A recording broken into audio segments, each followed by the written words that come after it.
When I say the word rat, you probably think of images from New York with their infestation of the Norway rat, eating trash off the streets, chasing people on the subway trains, nesting in their parks and sewers, and spreading diseases like typhus and the plague. Wait, those aren't the only rats you should be concerned about. Rats are a major issue for thousands of homeowners across the United States every year. And that's because we don't just deal with one type of rat. Hi everybody, I'm Micah with EcoZapp Home Services and I am your pest control expert. I'm here today to talk to you about roof rats. Roof rat is the most common one that you'll actually deal with in your home, especially if you live in the Gulf Coast region or anywhere near a forest. The roof rat is a smaller cousin of the Norway rat, which is what you generally see in New York and subway stations like that. But he can actually cause way more damage to you.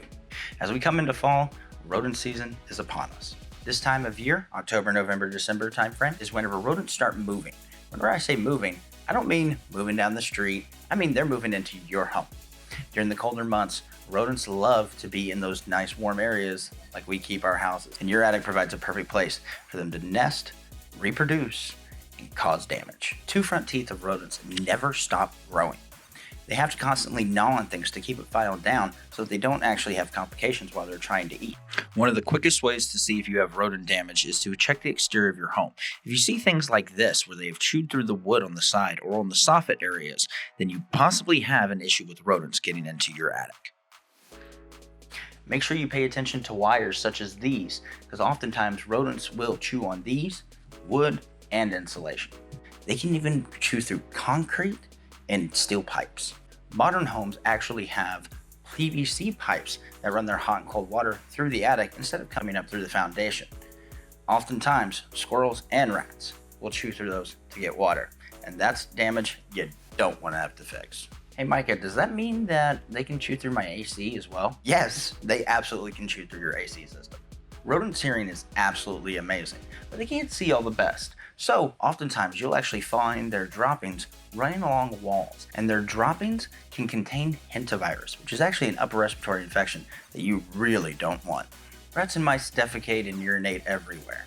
They do this so that they can mark their territories and also let other rats know it's time to breed.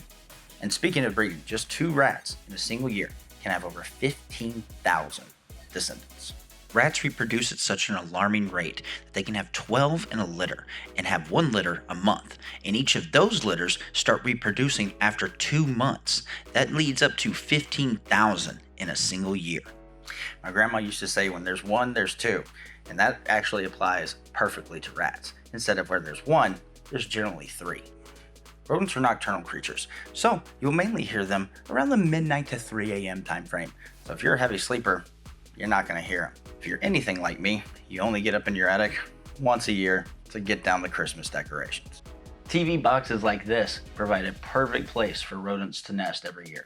So make sure you throw these away. So while you're pulling down those Christmas decorations this year, make sure you keep an eye out for rodents and inspect and see if you are having rodent problems. If you are, give us a call. I'd be happy to come out and inspect your home for free. Thank you for watching today. Again, my name is Micah with EcoZapp Home Services, your pest control expert. Please give us a call right down below.